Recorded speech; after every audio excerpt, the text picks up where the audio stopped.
Hello, everyone. Welcome back to another episode of the English Podcast channel. I'm Michael. And I'm Emma. Today, we're talking about a topic that many people struggle with, procrastination. Have you ever put off doing something important, even though you know you should do it? That's procrastination, and it's something we all face at times. That's right. Whether it's delaying studying for a test, postponing a project at work, or even putting off simple tasks like cleaning your room, procrastination can make our lives harder. But don't worry. In today's episode, we'll share simple tips and tricks to help you overcome procrastination. We'll talk about why we procrastinate, how to recognize it, and, most importantly, how to beat it. So, if you find yourself saying, "I'll do it later," too often, this episode is for you. Let's dive in. Let's start with understanding what procrastination is.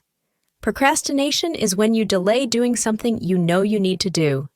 It's choosing to do other things, like watching TV or playing games, instead of completing a task. Exactly. For example, imagine you have a big school project due next week, but instead of working on it, you decide to watch a movie. You know you should work on the project, but you put it off. That's procrastination. Sometimes procrastination happens because the task feels too big or hard. Other times, we might feel afraid of failing, so we avoid doing the task. It can also happen when we're just not interested in what we need to do.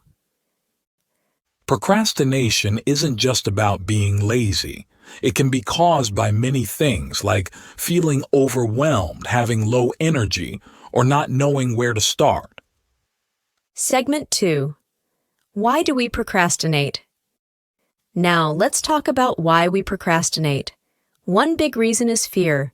We might be afraid of failing or making mistakes, so we avoid the task altogether. Another reason is lack of motivation. If we don't find a task interesting or fun, it's easy to put it off. For example, doing homework might not be as exciting as playing video games, so we choose the fun activity over the necessary one. Sometimes we procrastinate because the task feels too big. We think, "This is too hard," or "I don't know where to start," so we don't start at all. Yes, and another reason is perfectionism. Some people want everything to be perfect, so they keep putting off starting because they're afraid it won't be good enough. Lastly, distractions play a big role. With so many things competing for our attention, like social media and TV, it's easy to get sidetracked and forget about the task we need to do. Segment 3. How to recognize procrastination.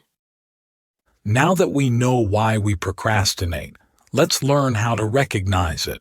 Recognizing when you're procrastinating is the first step to stopping it. One sign of procrastination is making excuses.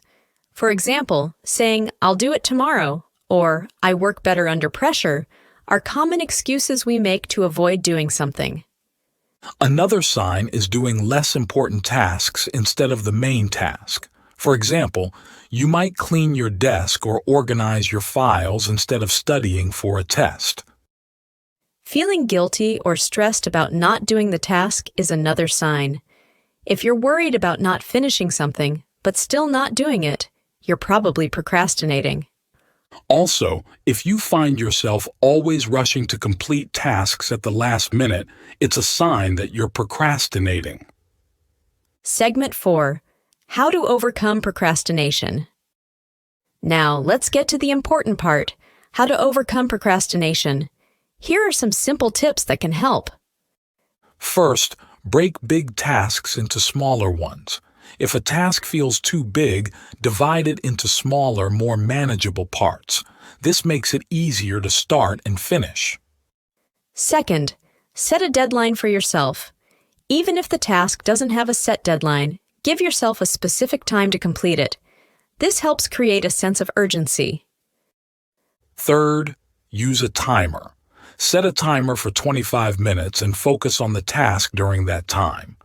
After the timer goes off, take a short break. This is called the Pomodoro technique, and it helps you stay focused. Fourth, remove distractions. Find a quiet place to work and put away things that might distract you, like your phone or TV. Fifth, reward yourself. Give yourself a small reward after completing a task. It could be a treat, a short break, or anything that makes you happy. Sixth, start with the easiest task. Sometimes, starting with something simple can help you build momentum and make it easier to tackle the bigger tasks. Lastly, be kind to yourself. Everyone procrastinates sometimes, and it's okay. The important thing is to recognize it and try to do better. Segment 5. Real-life examples and stories. Let's share some real-life examples and stories of overcoming procrastination. These stories might inspire you to take action and beat procrastination. I remember a time in college when I had a big paper due. I kept putting it off because I didn't know where to start. Finally, I decided to break it into smaller parts: research, outline, writing, and editing. I set deadlines for each part and stuck to them. It wasn't easy, but breaking it down made it manageable, and I finished on time. That's a great example. I had a similar experience when I was working on a big project for work. I felt overwhelmed and kept delaying it. Then I decided to use the Pomodoro technique. I set a timer for 25 minutes and focused on just one part of the project. It helped me stay on track, and before I knew it, I had made a lot of progress. These techniques really work. It's all about finding what works best for you and sticking to it. Remember, overcoming procrastination is a skill, and like any skill, it takes practice. We hope these tips and stories help you overcome procrastination. Remember, it's okay to struggle with it sometimes, but with the right strategies, you can beat it and get things done. Thank you for joining us in this episode of the English Podcast channel. Don't forget to share your own stories of overcoming procrastination in the comments below. We'd love to hear from you. And as always, don't forget to like, comment, share, and subscribe. Your support helps us keep creating these episodes for you. Until next time, keep learning and growing. See you in the next episode.